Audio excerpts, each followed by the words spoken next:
रिया drugs connection में narcotics control bureau को बड़ी कामयाबी मिली है। एनसीबी ने बॉलीवुड में ड्रग सप्लाई करने वाले एक बड़े ड्रग पेडलर को पकड़ा है। इस आरोपी का नाम राहिल विश्राम है। सूत्रों के मुताबिक राहिल बॉलीवुड के एक सेलिब्रिटी के सीधे कनेक्शन में है।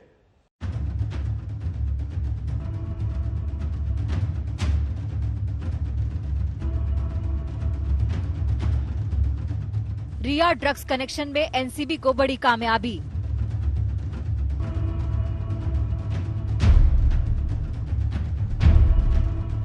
एनसीबी का अब तक का सबसे बड़ा छापा।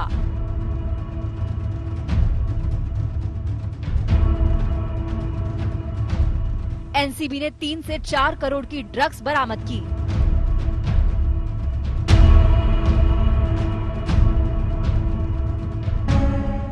इस छापे से सुशांत केस में मिलेगा सबसे बड़ा सुराग। सुशांत केस की जांच की आज बॉलीवुड के बड़े ड्रग पेडलर्स तक पहुंच गई है। मुंबई में एनसीबी की टीम लगातार छापे मार रही है और इस छापेमारी में एनसीबी ने बॉलीवुड में ड्रग सप्लाई करने वाले एक बड़े ड्रग पेडलर को पकड़ा है। इस ड्रग पेडलर से एनसीबी को बहुत बड़ी मात्रा में ड्रग्स बरामद हुई है। इस ड्रग पेडलर से रिया चक्रवर्ती की ड्रग मंडली की पूरी कुंडली खुल सकती है और हो सकता है सुशांत केस में सबसे बड़े राज का फाश। रिया चक्रवर्ती और सुशांत ड्रग्स कनेक्शन की जो जांच कर रही थी टीम, अब उसमें भी बॉलीवुड सेलिब्रिटीज के नाम आने लगे हैं। और जो राहिल विश्राम है, ये एक बड़ा मुंबई का ड्रग पैडलर है, खासकर सेलिब्रिटीज के बीच। क्योंकि आपको बताऊं, यहाँ पर ड्रग पैडलर कई हैं, बड़े बड़े माफिया ड्रग पैडलर, लेकिन बॉलीवुड में जिनके लिंक हो वो अलग ड्रग माफिया होते हैं और राहिल विश्राम उसी की कड़ी का हिस्सा है। बॉलीवुड ड्रग्स मंडली की जिस बड़ी मछली को एनसीबी ने दबोचा है, उसका नाम राहिल विश्राम है। सूत्रों से खबर है कि राहिल बॉलीवुड की एक सेलिब्रिटी से सीधे कनेक्शन में है। कल दोपहर से आज सुबह तड़के तक चली छापेमारी में एनसीबी ने राहिल को दबोचा। राहिल से एनसीबी को 3 से 4 करोड़ की ड्रग्स बरामद हुई है। साथ ही 4.5 लाख कैश भी जब्त किया गया है। विश्राम नाम का एक व्यक्ति जो कि एक बहुत बड़ा ड्रग पेडलर माना जा रहा है, उसके पास से मनाला क्रीम नामक हाई क्वालिटी हशीश सीज की गई। करीब 1 किलोग्राम की यह हशीश 3 से 4 करोड़ रुपए की है और इसके बाद उससे तहकीकात की गई, राहिल से पूछताछ की गई, जिसमें यह पता चला कि वो एक व्यक्ति के लिए काम करता है जो फिल्म इंडस्ट्री से जुड़ा हुआ है और फिल्म इंडस्ट्री का एक बहुत बड़ा सप्लायर है। अब नारकोटिक्स कंट्रोल ब्यूरो की टीम इस व्यक्ति को ढूंढ रही है और उसके लिए एक मैनहंट लॉन्च किया गया है। एनसीबी ने राहिल से ड्रग्स कनेक्शन में कई सवाल पूछे हैं। शुरुआती जांच में राहिल ने बताया कि वो बॉलीवुड में ड्रग्स सप्लाई के बड़े नेटवर्क का हिस्सा है। राहिल ने एनसीबी को उस शख्स के बारे में भी बताया जिसके लिए वो काम करता था। अब एनसीबी को इस ड्रग्स चेन के सरगना की तलाश है। सूत्रों से खबर है कि राहिल के अब तक गिरफ्तार हुए आरोपियों से डायरेक्ट लिंक हैं। कि जो विश्राम है वो डायरेक्ट लिंक है बॉलीवुड टाउन यानी बॉलीवुड सेलिब्रिटीज के बीच। एक इसका जो डायरेक्ट है वो लिंक है। बड़ी बात है, कल से आज तक 5 ड्रग पेडलरों को जो मुंबई नारकोटिक्स कंट्रोल ब्यूरो की टीम है उसने डिटेन किया है, जिसमें एक ड्रग पेडलर का नाम तलवार है।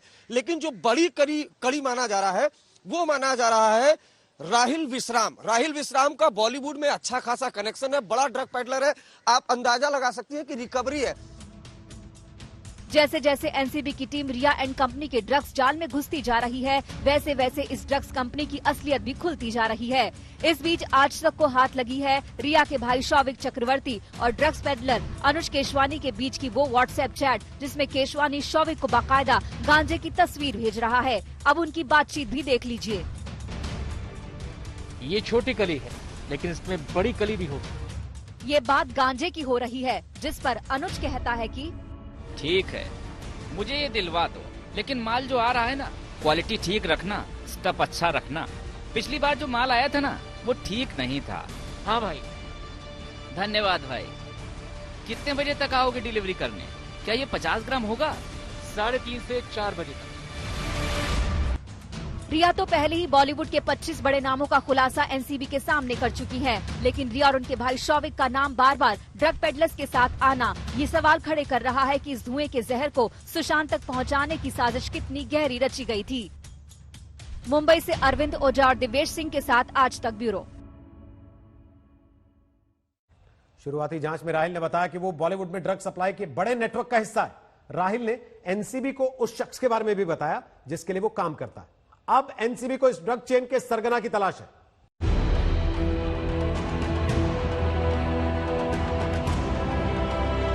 बॉलीवुड में हशीश ड्रग्स की सप्लाई चेन का पर्दाफाश। एनसीबी ने बॉलीवुड के बड़े ड्रग पेडलर राहिल को दबोचा। राहिल के पास से 3 से 4 करोड़ की ड्रग्स बरामद। 4.5 लाख कैश भी एनसीबी ने किया बरामद। रिया ड्रग्स केस में राहिल विश्राम का कनेक्शन। सुशांत केस में रिया चक्रवर्ती और उसके भाई शौविक चक्रवर्ती को जेल भेजने के बाद अब एनसीबी ने जिस ड्रग पेडलर राहुल विश्राम को पकड़ा है वो बॉलीवुड में ड्रग्स सप्लाई करने का काम करता है। ऑलरेडी डिटेन किया है। कौन लोग हैं ये, इनका सुशांत के साथ संबंध? हमारे केस में दे आर लिंक। सर लेकिन किस तरह से क्या कुछ 1620 क्या कुछ रिकवर किया कैसे उनके पास से? कुछ रिकवरी सर? चरस रिकवर किया गया अच्छी क्वांटिटी में एंड कैश भी रिकवर। राहिल बॉलीवुड की एक सेलिब्रिटी के सीधे कनेक्शन में है। इसके अलावा राहिल के अनुज केसवानी, कैजान और शौविक चक्रवर्ती के साथ सीधे लिंक पाए गए हैं। ड्रग पेडलर राहिल विश्राम से एनसीबी ने कई सवाल पूछे और इस पूछताछ में राहिल ने कई अहम खुलासे भी किए। एनसीबी को राहिल ने बताया कि वो बॉलीवुड में कई सेलिब्रिटीज को हशीश की सप्लाई करता है। राहिल ने बताया कि वो एक बड़े सप्लायर के लिए काम करता है। राहिल के बयान के बाद अब एनसीबी को ड्रग सप्लाई के सरगना की तलाश है और अगर राहिल के बॉस को एनसीबी ने दबोच लिया तो बड़े ड्रग नेटवर्क का खुलासा हो सकता है। बताऊं कि जो राहिल विश्राम है उसको एनसीबी ने पकड़ा है और राहिल विश्राम जो हमें जानकारी मिल रही है इसके पहले रिया केस में जो अनुज केसवानी नाम का ड्रग पेडलर गिरफ्तार हुआ था और कैजान, उन दोनों के न सिर्फ कांटेक्ट में था बल्कि शौविक चक्रवर्ती के कांटेक्ट में था। तो ये अपने आप में एक बड़ा खुलासा है। राहिल को दबोचने के बाद भी एनसीबी की ताबड़तोड़ छापेमारी चल रही है। एनसीबी ने पवई में भी छापेमारी की। वहां से भी एनसीबी को 500 ग्राम ड्रग्स बरामद हुई जिसकी कीमत 40 लाख के करीब है। एनसीबी ने ड्रग तस्करी के 3 आरोपियों को भी हिरासत में लिया है जिनसे पूछताछ की जा रही है। एनसीबी ने एक और ड्रग पेडलर को भी पकड़ा है। कल से छापेमारी में अब तक 5 आरोपी पकड़े गए हैं। इसके अलावा पवई में भी एक रेड की गई जहां पर 500 ग्राम बड्स सीज किए गए और 3 व्यक्तियों को डिटेन किया गया है। इन व्यक्तियों का सीधा संपर्क है उन पेडलर्स के साथ जो शौविक और रिया के संपर्क में भी थे।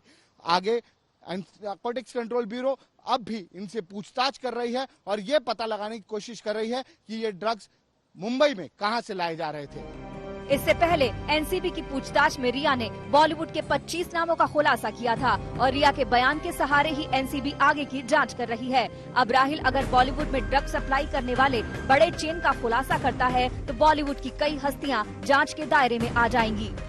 मुंबई से अरविंद ओझा और दिव्येश सिंह के साथ आज तक ब्यूरो। अभिनेत्री कंगना रनौत की लड़ाई जैसे जैसे आगे बढ़ रही है वैसे वैसे उनके विरोधी भी बढ़ते जा रहे हैं। उन पर हर तरफ से हमले हो रहे हैं, वो हर हमले का पलटवार भी कर रही है। कंगना इस लड़ाई से ना तो डर रही है ना घबरा रही है और बन गई है सबसे बड़ी लड़ैया। कंगना वर्सेस तापसी पन्नू। इस इंडस्ट्री ने आपको इस मुकाम पे जो आपको लेकर आई है उसी खातिर एटलीस्ट इस इंडस्ट्री को इतने गंदे और गलत तरीके से जो नीचे गिराया जा रहा है इस समय, आई थिंक मेरे को बिल्कुल वो गलत लगता है। कंगना वर्सेस हेमा मालिनी। जो बॉलीवुड के विषय में जो बात किया जा रहा है, गलत कहा जा रहा है, गंदा कहा जा रहा है, वो उसको रोकने के लिए कोशिश है। ये नाम यही नहीं रुकते। अनुराग कश्यप, करण जौहर, सोनम कपूर, स्वरा भास्कर, ऋचा चड्ढा, अनुभव सिन्हा, न जाने और कितने ही नाम है। लिस्ट बहुत लंबी है। एक कंगना के 1000 दुश्मन है और कंगना बन गई है सबसे बड़ी लड़ैया। जैसे ही मैं घर से भागी 1.5-2 साल में मैं एक फिल्म स्टार थी, एक ड्रग एडिक्ट थी। मेरी जिंदगी में इतने सारे कांड चल रहे थे कि मैं ऐसे लोगों के हाथों में लग चुकी थी कि जहां से मुझे शायद मौत ही निकाल सकती थी।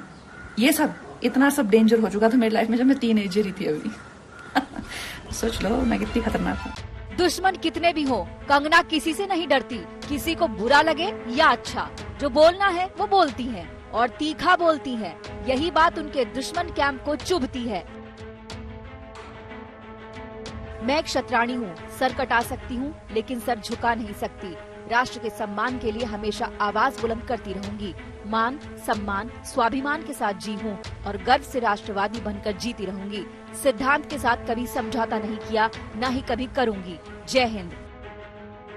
कंगना की ताज़ा लड़ाई में सबसे पहला नाम जया बच्चन का आया। जया बच्चन ने संसद में बॉलीवुड का साथ लेकर थाली में छेद करने वाली बात बोली तो कंगना ने उनके सामने खुद अपनी मेहनत से तैयार थाली सजा दी और हमलावर हो गई। कंगना ने जया बच्चन पर हमला बोला तो पूरा बॉलीवुड दो खेमों में बट गया। थाली में खाते हैं, उसमें छेद करते हैं, गलत बात है। I need the protection, the industry needs the protection and support of the government. Thank you. Industry में जितना हक जया जी को है, बच्चन परिवार को है, वैसे ही मुझे भी है। वो ऐसा लगता है कि किसी को हम हर्ट कर रहे हैं, हर्ट नहीं कर रहे कोई। जया बच्चन का गुस्सा सामने आया तो बॉलीवुड में बंटवारे की लकीर साफ हो गई। पहली बात तो उन्हीं के शब्दों में बोलना चाहूंगी, जिस थाली में खाते हैं उस थाली में छेद नहीं करना चाहिए। जिस इंडस्ट्री ने आपको इस मुकाम पे जो आपको लेकर आई है, ये इंडस्ट्री ने आपको प्लेटफॉर्म नहीं दिया होता तो शायद आप इतने बड़े स्टार नहीं बन पाते। तो उसी खातिर एटलीस्ट इस इंडस्ट्री को इतने गंदे और गलत तरीके से जो नीचे गिराया जा रहा है। हमारे देश के सामने आज एक बहुत बड़ा चैलेंज है ड्रग्स का, और मुझे लगता है हमारे युवा और हर मुझे लगता है उम्र के लोग इससे शायद पीड़ित है, इससे जूझ रहे होंगे। अगर ये बॉलीवुड में कुछ लोग करते हैं या अगर ये बॉलीवुड में मौजूद है तो जरूर इसको फाइंड आउट कर दिया जाना चाहिए। उर्मिला की बातों से कंगना गुस्से में आ गई। उन्होंने कहा उर्मिला ने उनके संघर्ष का मजाक उड़ाया है। उर्मिला को एक्टिंग के लिए नहीं जाना जाता, वो तो सॉफ्ट पॉर्न स्टार हैं। बॉलीवुड से कंगना के तल्ख रिश्ते में फिल्म डायरेक्टर अनुराग कश्यप का नाम भी जुड़ गया है। अनुराग कश्यप के साथ कंगना ट्विटर पर भिड़ गई है। बस एक तू ही है बहन, इकलौती मणिकर्णिका। तू ना 4-5 को लेके चढ़ जा चीन पे। देखो कितना अंदर तक घुस आए हैं। दिखा दे उनको भी कि जब तक तू है इस देश का कोई बाल भी बांका नहीं कर सकता। तेरे घर से एक दिन का सफर है बस LAC का। जा शेरनी, जय हिंद। अनुराग के इस ट्वीट पर कंगना ने भी पलटवार किया। उन्होंने लिखा, ठीक है मैं बॉर्डर पर जाती हूँ, आप अगले ओलंपिक्स में चले जाना, देश को गोल्ड मेडल चाहिए। हा हा हा, ये सब कोई बी ग्रेड फिल्म नहीं है जहाँ कलाकार कुछ भी बन जाता है। आप तो मेटाफोर्स को लिटरली लेने लगे। इतने मंदबुद्धि कब से हो गए? जब हमारी दोस्ती थी तब तो काफी चतुर थे। कंगना के पास हर बात का जवाब है। वो अकेले पूरे बॉलीवुड से भिड़ी हैं और कंगना यही कह रही हैं कि छेड़ोगे तो छोड़ूंगी नहीं। आज तक ब्यूरो।